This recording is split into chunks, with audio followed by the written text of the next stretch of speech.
Cuando yo empecé a sentir el humo no sabía que era acá a la esquina. Ya cuando salí, vi los bomberos y la policía, sí me preocupó por cómo está todo tapiado.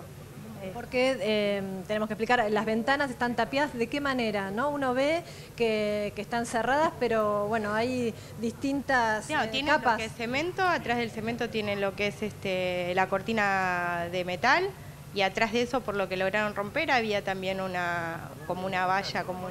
¿Y que aquí funcionaba un taller clandestino? Sí. ¿Ustedes sabían Sí, eso? a ver, clandestino yo no te puedo decir si era o no era clandestino. Sí, que servía de depósito, Sí, ven mucho movimiento de tela. Tela y ese tipo de cosas, sí.